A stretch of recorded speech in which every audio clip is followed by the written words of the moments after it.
की। भक्ति में खो जाए भोलेनाथ की।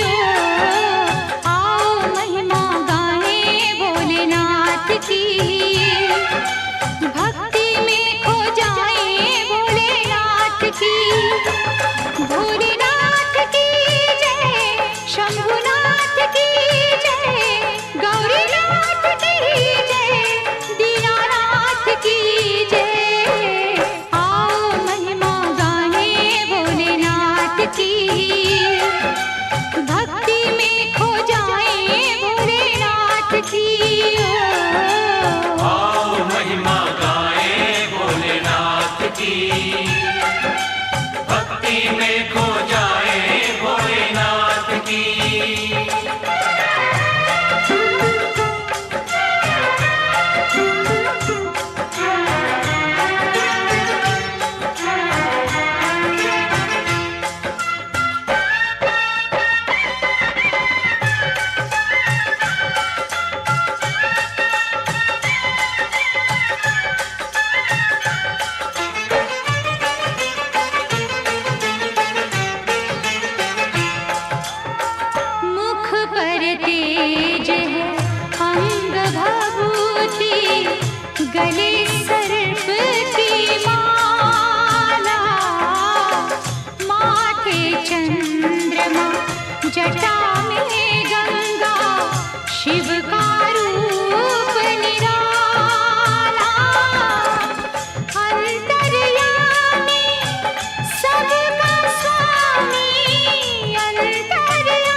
হর্ষশিলা বা হর্ষশিলায় আসি। হর্ষশিলাতে ধারালি গ্রামে আসি। সেই যে বছর 2025 সালে মেঘ ভাঙা বৃষ্টিতে যে বিশাল একটা গ্রাম কীভাবে মাটির নিচে চলে গেছে, যেটাকে না দেখলে বোঝা যায় না। এখানে যে ক্ষয়ক্ষতি কি বিপুল পরিমাণে হয়েছে, তার যে কত মানে সামান্যটুকু আমরা পেপারে পড়েছি, আর এখানে যে দেখছি বাস্তবের সঙ্গে কত বিশাল তুলনা, যার তুলনা হয় না। যে মানে এত বিশাল ক্ষতি হতে পারে মাত্র 34-35 সেকেন্ডে, সেটা আমাদের অভিজ্ঞতার মধ্যেই। जय बोलो भोलेनाथ की, भक्ति में खो जाए भोलेनाथ की, भोलेनाथ की जय, शंभुनाथ की जय, गौरीनाथ की जय, दीनानाथ की जय। आओ महिमा गाए भोलेनाथ की, भक्ति में खो जाए भोलेनाथ की। आओ महिमा गाए भोलेनाथ की, भक्ति में खो जाए भोलेनाथ की। भोपाल बनाने शिव भोले, बिगड़ी बनाने शिव भोले, कष्ट निवारे शिव भोले, दुख दूर करे ये शिव भोले। जय बोलो दीनानाथ की, जय बोलो गौरीनाथ की, जय बोलो बद्रीनाथ की, जय बोलो शंभुनाथ की। है सबसे न्यारे शिव भोले, है सबसे प्यारे शिव भोले, है डमरूधारी शिव भोले, এটা বলা যাবে না যে আপেল, এত অপূর্ব আপেল। এই আপেল আমরা সকলে খেয়েছি, খুব সুন্দর এই আপেল। ওখানে খেয়ে ওখানে কিনেছি। ওখানে এই আপেল কেজি ছিল তখন 50 টাকা। 50 টাকা হলেও আপেলের মানে কোয়ালিটি খুব সুন্দর ছিল, এবং আমরা সকলেই এই আপেল খেয়েছি। তারপর আমরা আবার বেরিয়ে যাই। এখানে আমরা লাঞ্চ করে যখন যমুনাত্রীর দিকে, গঙ্গোত্রীর দিকে আবার আমরা যেতে শুরু করি, এবং আমরা ওই দিনই গঙ্গোত্রী থেকে আমরা এখানে লাঞ্চ করে আমরা টিফিন করে গঙ্গোত্রীর উদ্দেশ্যে রওনা হয়ে যাই। পথে যেতে যেতে আমারই এক বন্ধু যে সাইকেলে করে গঙ্গোত্রী থেকে একেবারে আমাদের গঙ্গাসাগরে যাত্রা শুরু করেছিল। আজকে যে ভিডিও বানাচ্ছি, আজকে সে গঙ্গাসাগরে পৌঁছে গেছে। আর আমরা যেদিন যাই সেদিন ও যাচ্ছিল, ও নামছে জাস্ট, আর আমরা গঙ্গোত্রী যাচ্ছি সেই সাইকেলে করে। ও আসছিল, মানে খুব অবাক লাগছিল, কিন্তু দুর্ভাগ্যের বিষয় আমাদের গাড়িও থামানো যায়নি, আর ওর সাথে আলাপ হয়নি, ফোনে আলাপ হচ্ছিল। যাই হোক, আমরা গঙ্গোত্রী দর্শন করে তো চলে আসি। গঙ্গোত্রী হচ্ছে 10,804 ফিট, আর যমুনাত্রী ছিল এটা। গঙ্গোত্রী হচ্ছে 10,200 ফিট উঁচুতে। তো যাই হোক, আমরা এখানে যমুনাত্রী থেকে গঙ্গোত্রী যাচ্ছি। যাওয়ার সময় আমাদের তো প্রথমেই যেটা করতে হয় উত্তরকাশী হয়ে নাথলা থেকে আমরা এখানে তো ওই হর্ষশিল আসি। ওই হর্ষশিলতে আমরা একটু ব্রেকফাস্ট মতো করে নিই। আমরা সকালে বেরিয়েছিলাম, তা ব্রেকফাস্ট করে এবার আমরা যমুনাত্রীতে এখানে যেতেও আমাদের 3 কিলোমিটার আগে গাড়ি দাঁড় করে দিয়েছিল। এখান থেকে আমরা 3 কিলোমিটার হেঁটে দর্শন করি, এবং গঙ্গোত্রী দর্শন করে ভীষণ ভালো লেগেছে। এখানে কোনো বৃষ্টি হয়েছিল রাস্তায়, কিন্তু যখন দর্শনের সময় পুরো বৃষ্টি ছিল না, মেঘমুক্ত আকাশে খুব সুন্দর, আমাদের দেখতে ভালো লাগে। গঙ্গোত্রী মন্দিরটা একদম দুধসাদা মন্দির। এই মন্দির দেখতে ভীষণ ভালো লাগে। সবচেয়ে ভালো লাগে যখন যেখানটা গঙ্গা নদী আছে তার পাশ দিয়ে বয়ে যাচ্ছে, ভীষণ তীব্র স্রোত এবং ভীষণ তারা গর্জন করতে করতে যাচ্ছে। এই সুন্দর জায়গা দেখতে মানে ভীষণ ভালো লাগে। আরও ভালো লাগে এখানকার বরফে ঢাকা পাহাড়ের চূড়াগুলো, অত্যন্ত মনোমুগ্ধকর দৃশ্য। এই দৃশ্য না দেখে ভোলা যায় না, এটা বেশ অবর্ণনীয় দৃশ্য যাকে বলা যায়। আমার তো ভীষণ ভালো লেগেছিল এই গঙ্গোত্রী মন্দির দর্শন। গঙ্গোত্রীটি আসলে মানে গঙ্গা মর্তভূমিতে পতিত হচ্ছে। একে গঙ্গার উৎস বলে, আবার অনেকে বলে যে গঙ্গার উৎস। তো দুটো জায়গা নেই শুনি, মানে ইউটিউবেই শুনেছি, সেই জন্যই বলছি।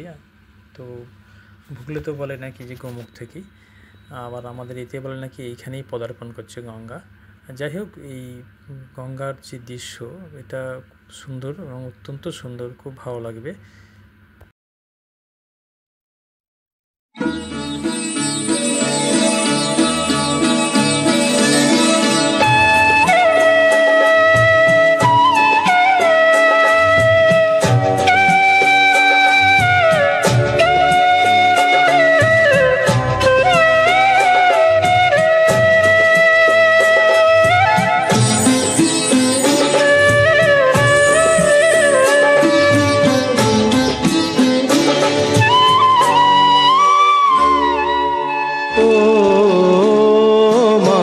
পতিত পাবনী গঙ্গে, পতিত পাবনী গঙ্গে, শান্তিদায়িনী গঙ্গে, ও মা পুণ্য বাহিনী গঙ্গে, ও মা পতিত পাবনী গঙ্গে।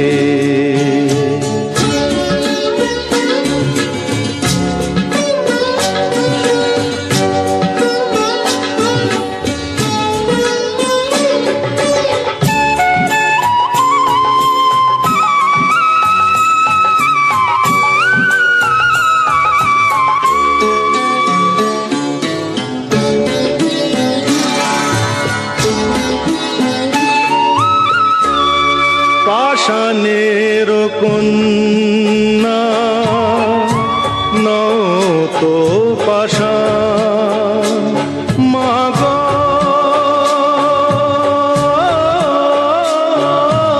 মা গো, পাষাণের কন্যা নও তো পাষাণ, সুজলা ধরণী মা গো তোমারই তো দান, কখনো ভাঙো কখনো গড়ো, কখনো দুকুল প্লাবিত করো, তুমি শেখাও মা জীবন চলে জোয়ার ভাটার সঙ্গে,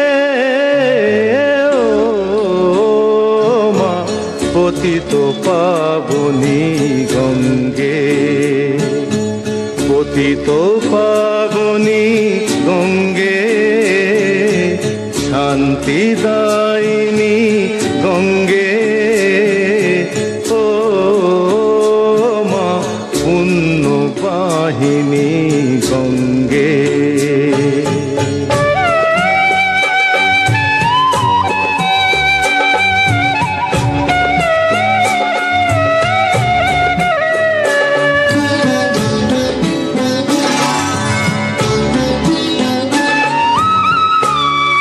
কখনো আবাহন কখনো বিসর্জন,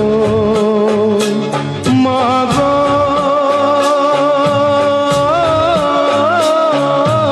মা গো, কখনো আবাহন কখনো বিসর্জন,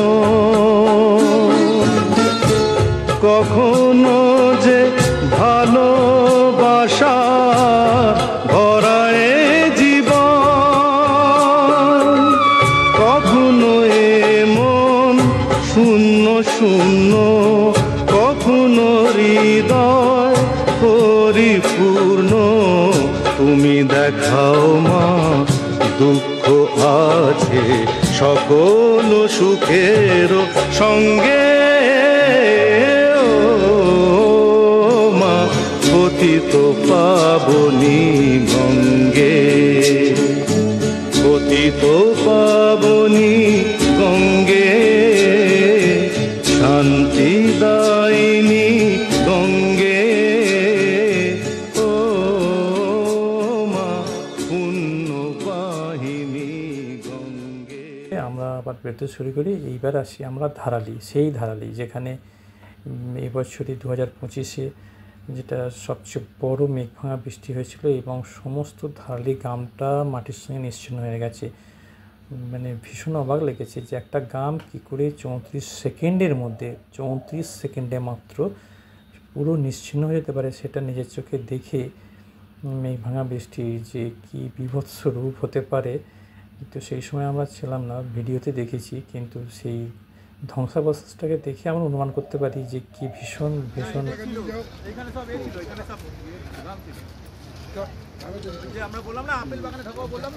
এইখান দিক দিয়ে প্রাণটা এসেছিল, মেঘভাঙা বৃষ্টিটা এই জায়গা থেকে এসেছিল, পিছন দিকে বয়ে গেছে, সব ভেঙে চলে গেছে। এই জায়গা দিয়ে মেঘ ভাঙা বৃষ্টিটা এসেছিল, এই সব ভেঙে গেছে, এই জায়গাগুলো ভেঙে গেছে আর কি।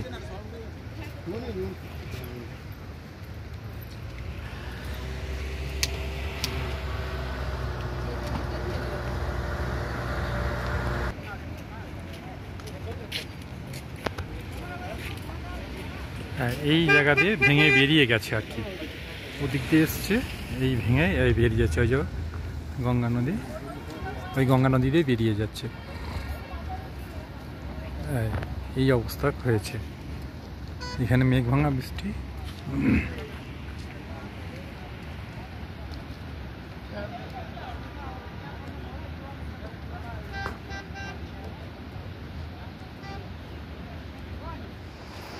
এই হোটেলে আমরা ছিলাম, হোটেলটা থেকে এটা দেখা যায়, মানে হোটেলের পিছন দিকটা যে হোটেলটা ছিলাম তার এই যে এখান থেকে পুরো দেখা যায় হোটেলটা, হোটেলের পিছনের ভিউটা, মানে দরজা খুললেই এই জায়গাটা, ঠিক এই জায়গাটা দেখা যায়। আর এই হচ্ছে নিচে দিয়ে গঙ্গা বইছে।